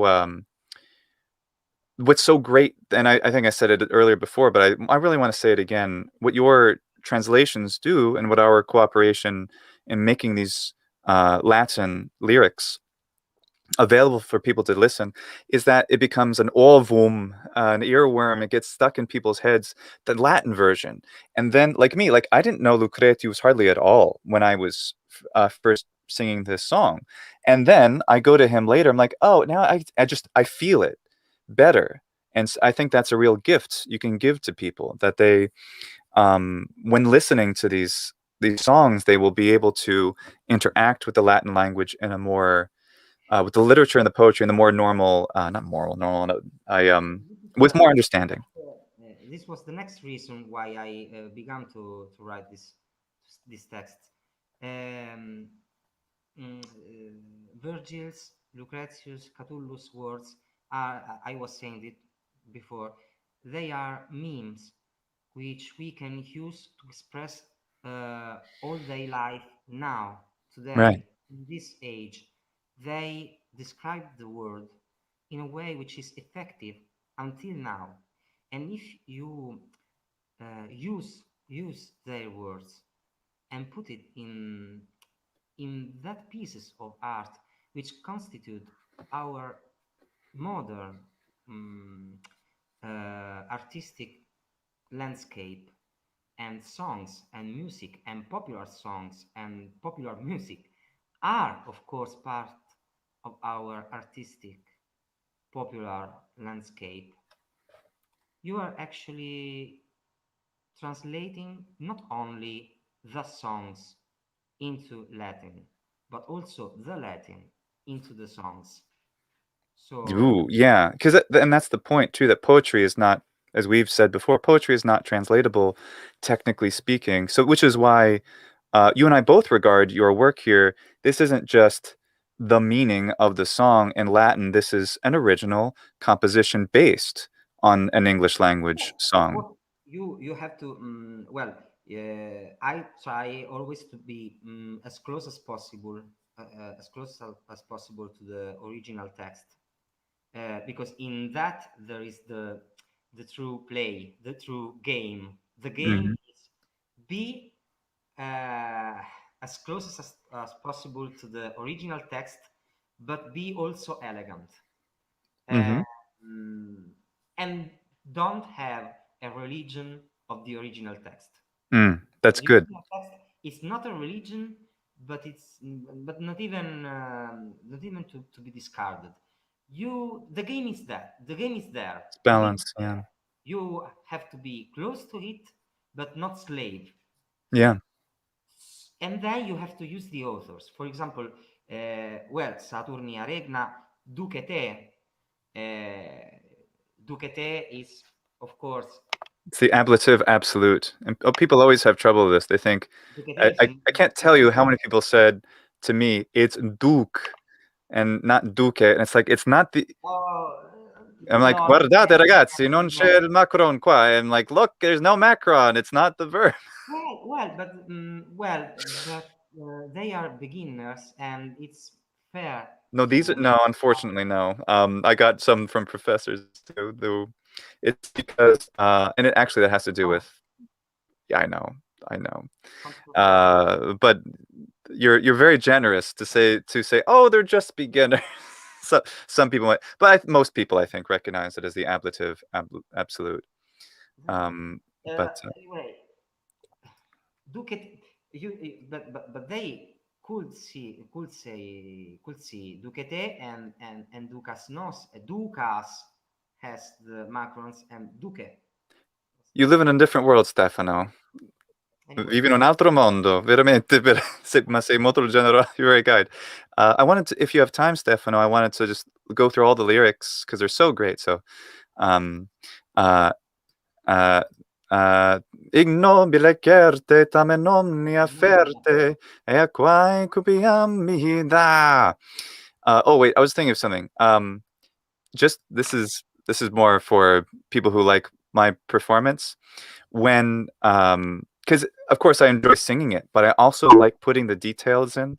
If you when I, for example, what I do, which is another fun exercise, is to because I can't use any sound effects in the original. I get a instrumental version of a song, but there are no sound effects. So any sound effects you hear, like the sound of the bones clattering, those were some markers I dropped in a Tupperware container. Like when he slaps the bone out of the hyena, out of his mouth, where he's like, also that's me. I'm going. I have to do that, and he goes that, and it's a yeah. So I did that, and Wow. the I was just thinking here at the parere volentes, he grabs the cheek of the hyena, and you can hear it in the original, and so I did a little like that, and you can. So this these little stuff that I remember having a lot of You fun are doing. good. Um, it adds Uh, texture. It's not the most important part of the song, but I like it. no, no, it's important. It's important. I don't know if you do say that, but the devil is in the details. Yeah, absolutely. Uh, Yeah, and this the what you also gave me a great gift here, and I don't know if it was intentional, but with this translation where he says "imo nequam interficiemus," like no, you fool, we're gonna kill him. But to make the lips matched, I had to do an elision here, and it was a great way in speech, not in song, but in speech to demonstrate "imo neque interficiemus" and just blend right through, like "multuile," which was is fun to do. Let me look at. Oops, sorry, everyone. Let's look and at then, this. uh, uh, Oh yeah, I'm sorry about that, but go ahead. okay. Bucca, bucca, bucca. What is that? Bucca, um, bucca, bucca, bucca is a little passage in Petronius' Satyricon when the little kid when Trimalchio's little kid, the little slave of Trimalchio, plays some game to on Trimalchio's back, and he makes like this on Trimalchio's back and says "Bucca, bucca, bucca, quod Mm, sunt hic?" So buka buka buka, how many are these? hmm. And perhaps the game was to I don't know, guess the number of the fingers with which you were knocking the other ones back or something like that. And buka buka buka seems the closest Latin parallel to la la la la la la. Yeah. Nah, nah, nah, nah, nah, nah. He is a kid. Yeah. He's playing a game, a kid game, and uh, la- he's making some lallation, which is not so articulated. So this this seemed to me the closest way to Latin, to render Latin in Latin book la la la la la la of the hyenas. Um, Mm.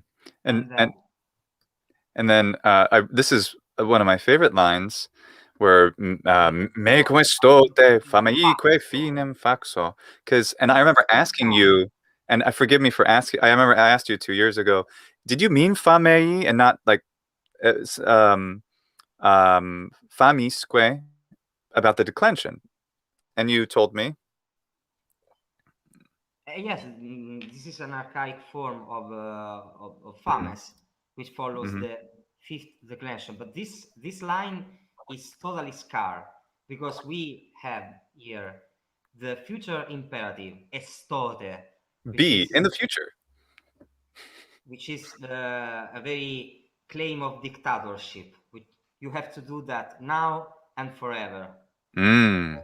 And the future imperative is the typical mood and tense of the 12 tables of the very first law of Rome. Yeah. So, I don't know. Yeah. Yeah, the 12 tablets, absolutely. Si vocat ito, ni it antestamino, igitur en capito. Yeah. This is the Latin of the 12 tables, and Mm-hmm. every time a Roman speaker, a Latin speaker wants to be, you have in mind Gandalf, I think it was Gandalf, you shall not pass.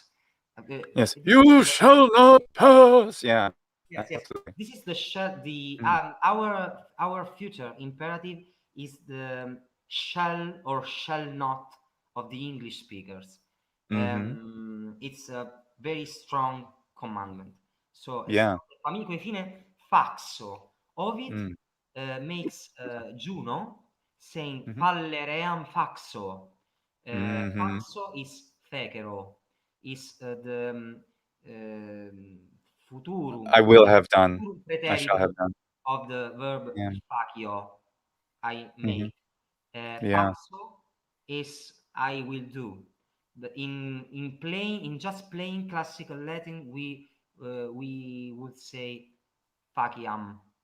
Yeah. Faxo is a sigmatic future, a relic of an ancient sigmatic future, which is found only, to the best of my knowledge, only in poetic Latin, and Ovid does use it in Juno's words against Europe, if I don't Mm-hmm. remember Yeah. mistake. Fallere eam faxo. I will Mm. make so that she gets in trouble. Mm. Um, and then the heinous euge sopos, io triumpe. Yeah. This is And you were telling me something that and evil, now they're Greek in origin, but you were telling me that these are typical of the plebs, right? These yes, words. euge sopos. There is this beautiful verse um, of Perseus Flaccus, I think, or was, I don't remember now. Oh, well, Uh, it's fine. Euge We'll find it sopos later. effecte praviter, quito nequiter euge beate. Mm-hmm. There is this verse. Um, I will look it for you now. I want to Oh, let's troviamolo dopo. Let's find it later. Just euge. we can link it in the description. Oh, you'll find it now. Bye. That's fine. Effecte graviter, Oh, you quito found it. nequiter euge beate. Ah. Is Martial. Is Martial. Oh, it's Marshall. Yeah, of Yes, course. yes. So, Yeah. and he describes the way a poet seeks the approval of the public, of the share, of the Mm-hmm. corona, as you will say in Latin.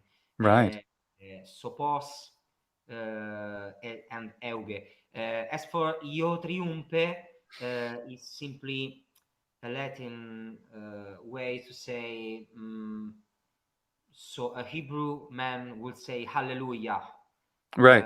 It's jubilation, io Yeah. triumph. Right. Os. And we have optimu, dies decidua again. Right. CBC. Another trait of, you see why it's so important to read many authors.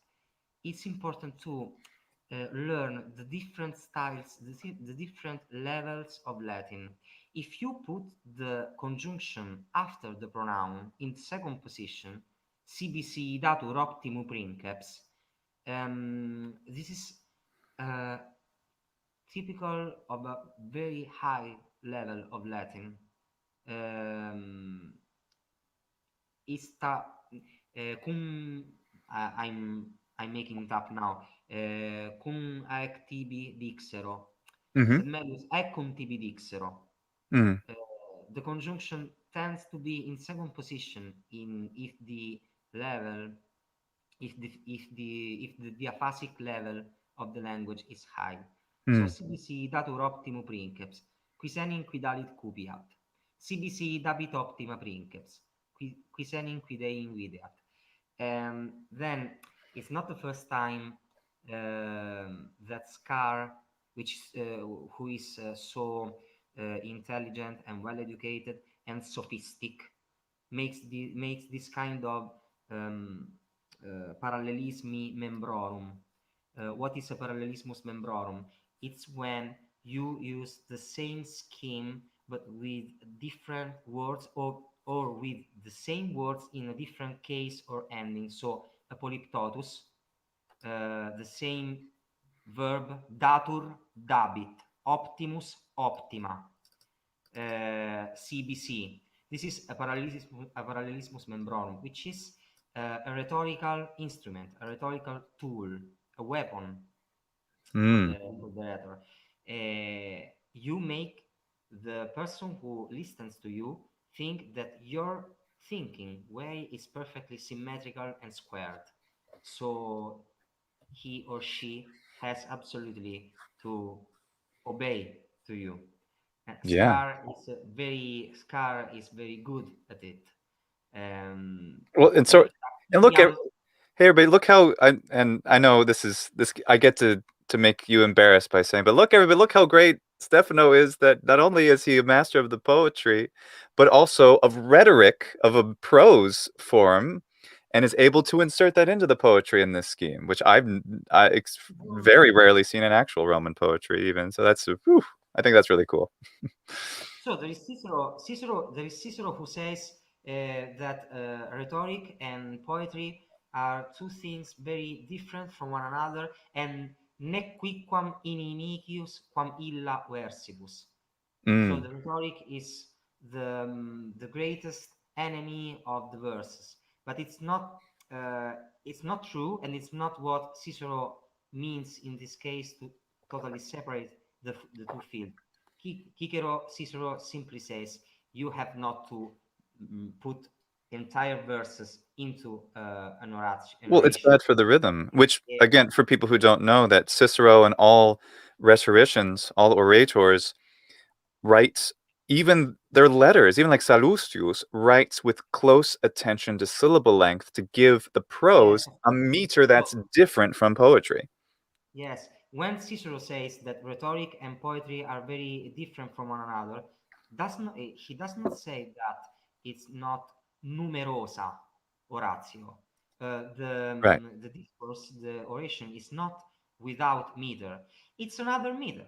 It's like right. lyric metrics, which is that one we spoke about, and the recitative metrics, and then there is the rhetoric metrics, which is something Egyptologists, if there are some of my colleagues here listening to us, they are very familiar with this, because the orational style postulated by the great Egyptologist Miriam Lichtheim is one of the main tools of the Egyptian literary tradition.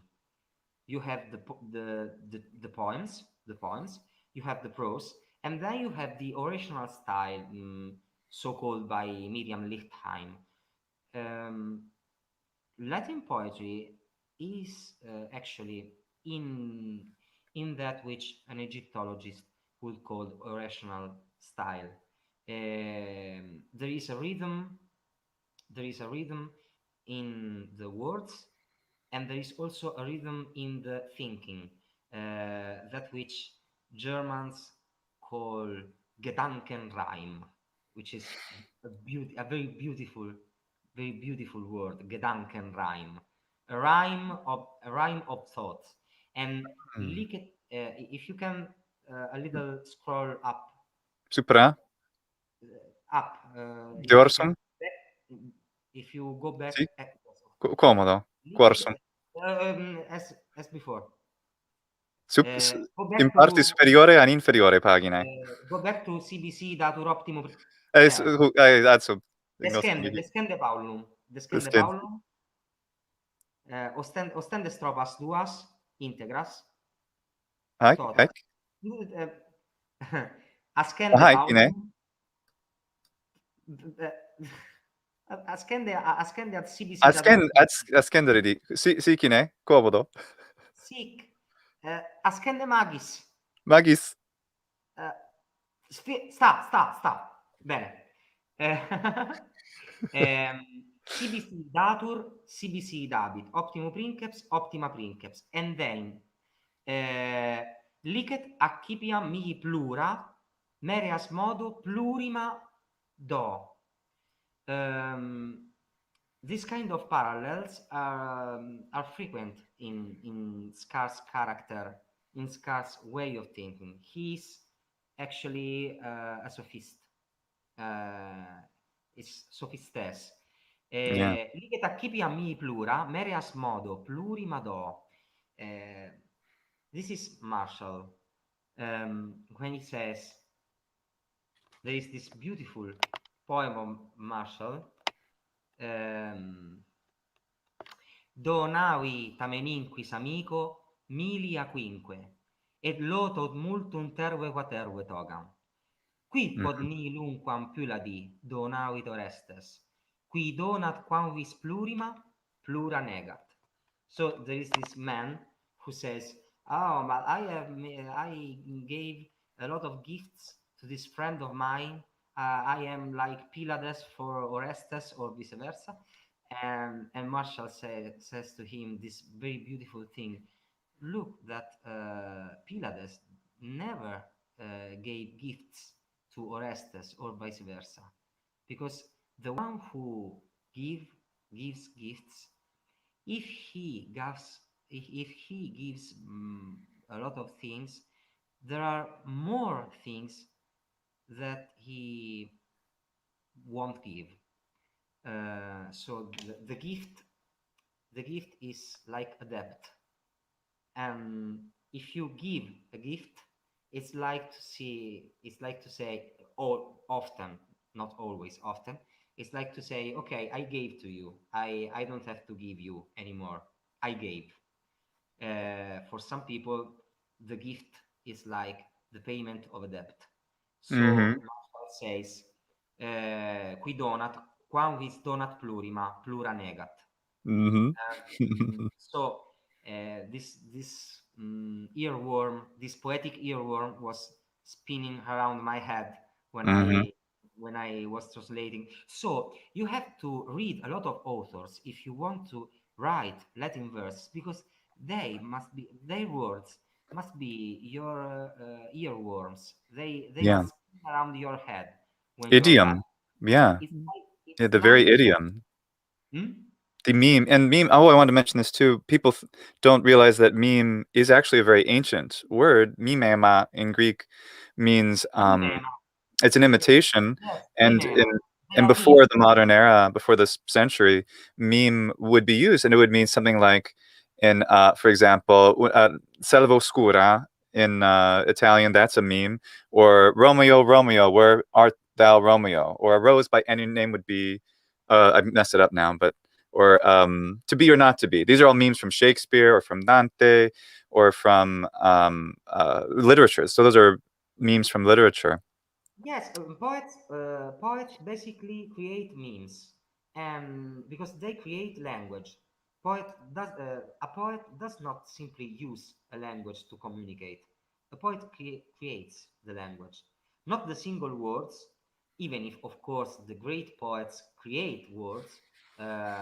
Everyone in Italy knows Dante's "Indiarsi," to become a god. Indiarsi is a That's beautiful. parasynthetic is a It's parasynthetic like verb. apotheosis. Go into God. Go into Apotheosis. hmm?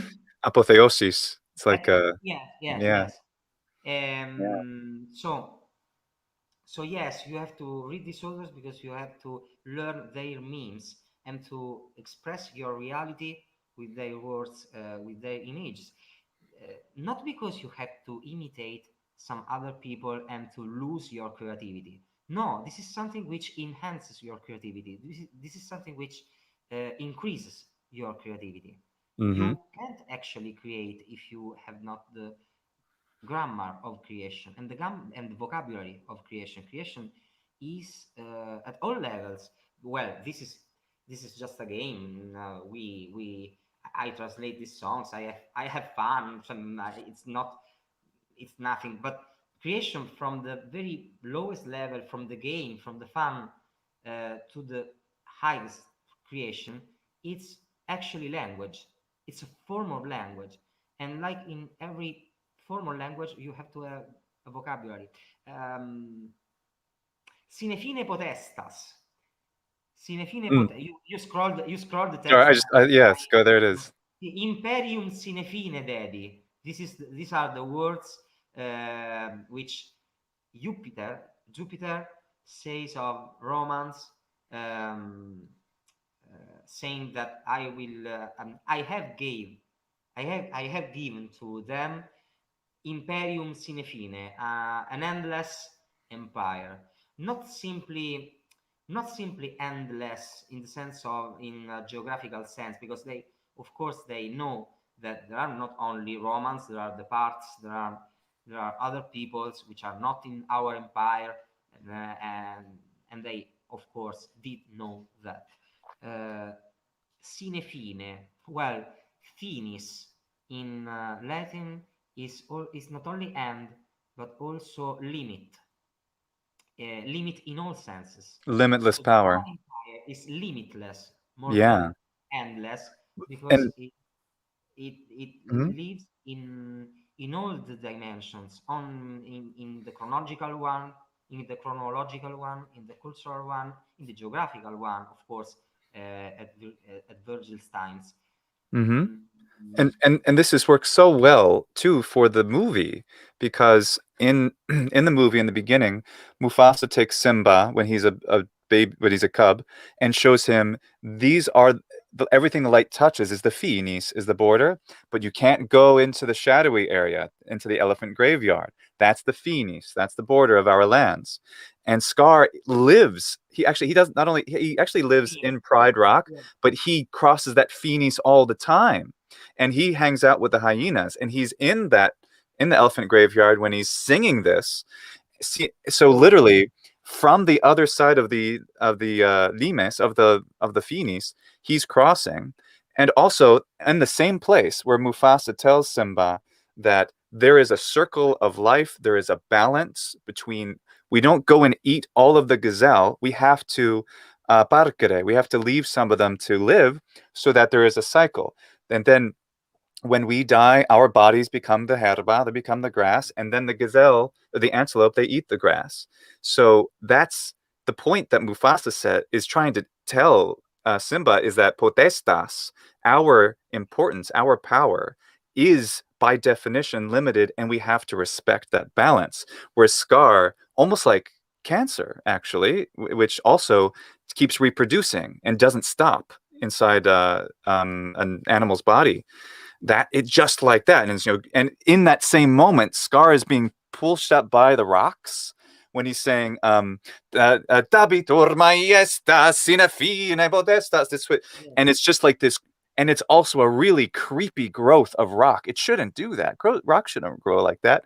Just like something malignant and evil, and it's just and so. And what does he say in the original?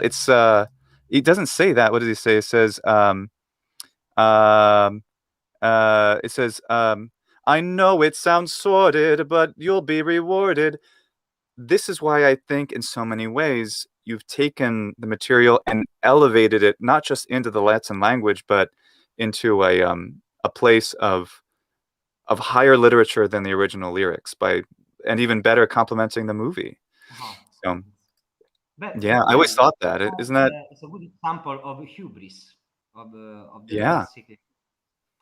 yeah. Merito vete, iam dabitur.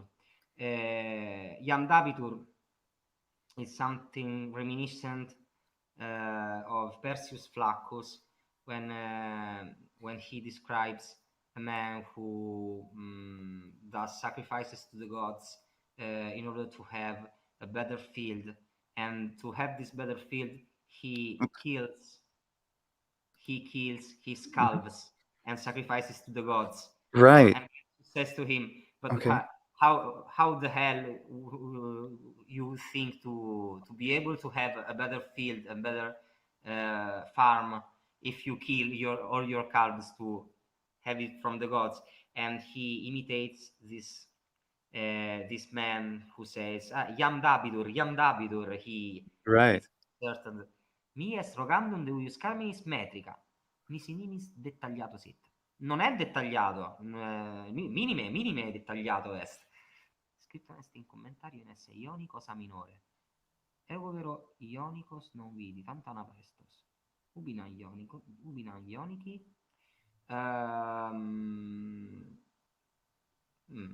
I don't remember now.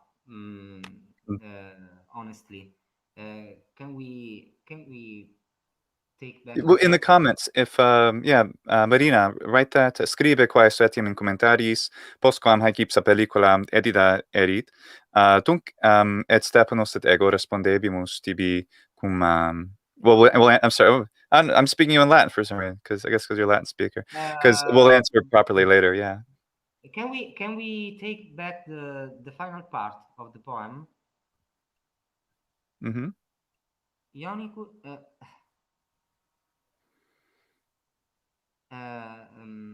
Paulo Superius.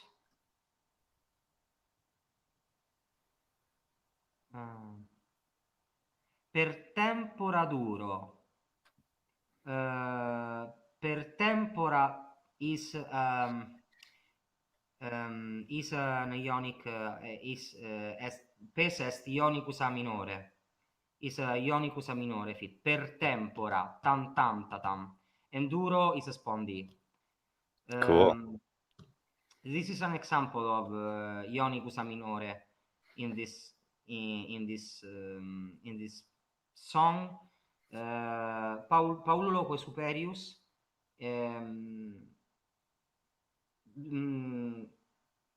Come back to the beginning. Come back to the beginning of the song. To the beginning. Descend a little.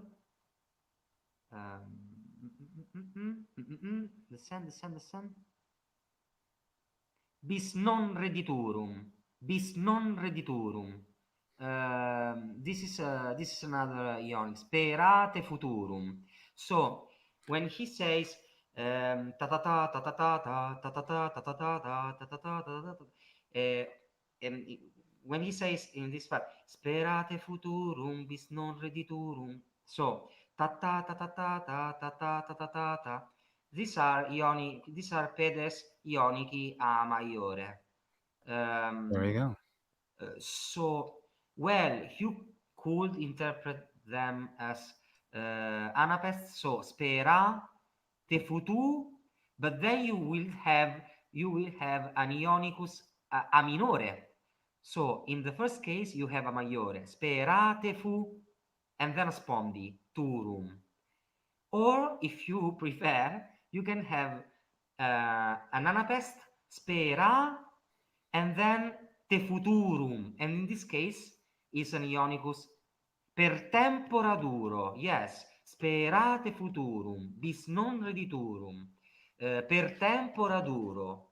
You can parse it in either one or the other way. So an ionic. Thank you anyway, Musa Pedestris Marina Mea, pro a questione tam tecnica. Adoro technicas res. Sperate futurum. So ionicus a maiore and spondi. Or if you prefer, yes, or if you prefer, an anapest resolved as a spondi, so spera bis non, and then ionicus a minore, te futurum, rediturum. So these are ecco qua questi tecnica d'oro, schio.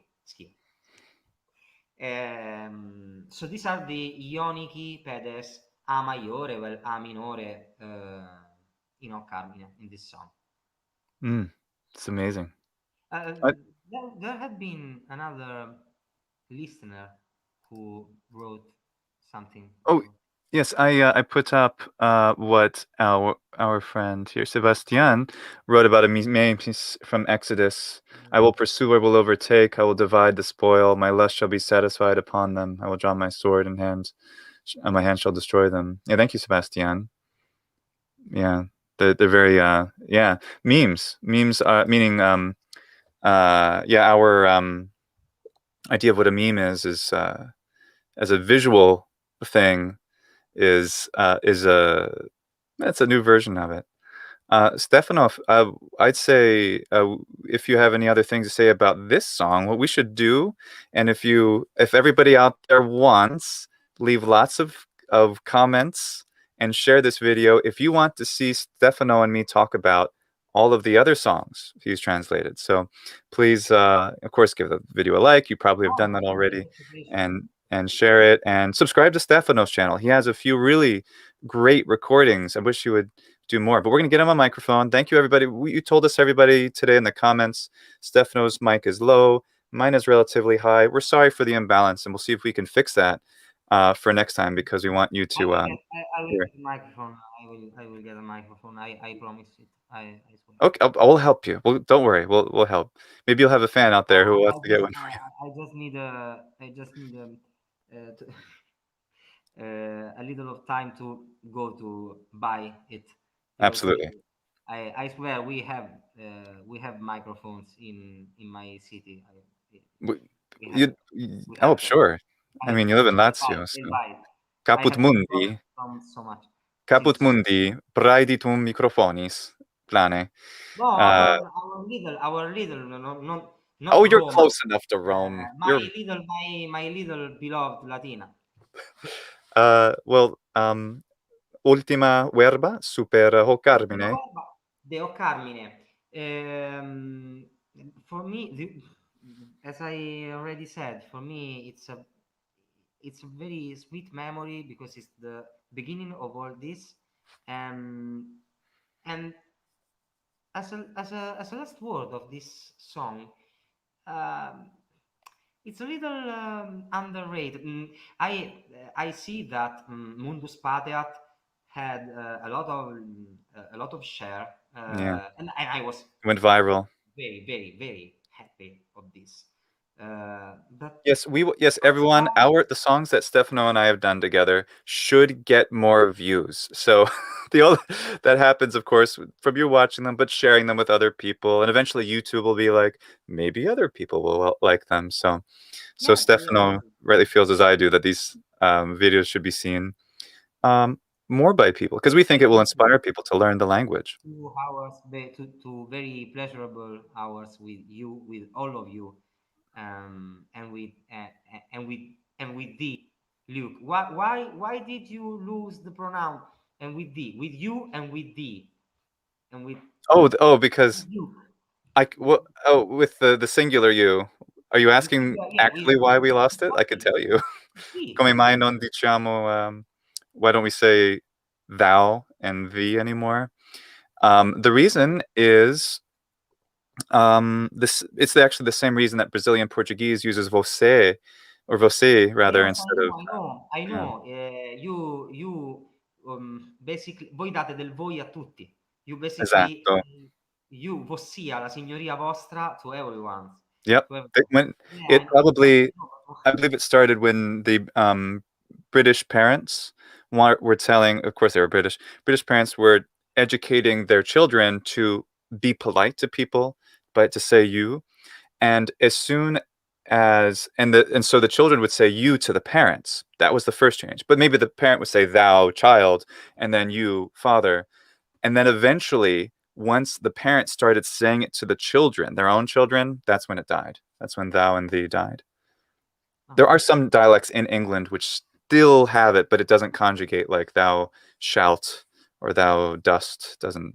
They use a different. It's actually like a little bit like the vos in, I think, Argentinian or Chilean, where they use vos in Spanish dialect in South America, um, where they say vos, but then the conjugated form isn't vosotros, it's the tú form, I think, or it's the usted form. I don't remember. Someone else. Chris is here. Pernox. Dic nobis. Como se dice en español? Como se usa el vos? But anyway, it gets mixed up. So it's not like the true thou, which still, it hasn't really survived. But, Magister Green inquit. Ego omnia haec carmina discipulis meis demonstravit illis perplacent. Thank you. Revuera. I'm glad you like all the Mi songs. pulcherrimum advers, amiche. Pulcherrimum advers, amiche. Ooh. Et si canunt, et si placet, mi maximus praemium. And Chapas. apparently it's there, and here it says that como estás vos. So vos is just in the place of tu. The conjugation is the same. So it's almost an inversion of what happens in some other places. But imponamus finem huic colloquio carissime amiche, quid putas. Gratias vobis omnibus audientibus et audientibus verba nostra et carmina nostra et spero compartientibus. Gratia summa sagimus procerto. We're so glad to be able to make these songs together in translation and performance in order to share them with our love of these things with all of you. So thanks, everyone. Stefano will be back in a future colloquium. So we'll see you then. If you want, ubi vos Gai ego Gaius. If you want, I want. That's right. I hope I was not boring, or I don't know. No. Luis Almeida said it was an amazing live stream. So gracias, Luis. Thanks. Glad that you liked it. Thanks so much. We look forward to if you have scribite comentarios vuestros in commentari si habetis. If you have other things we didn't get to, just write in the comments and we'll answer. So we'll see ya. Volete.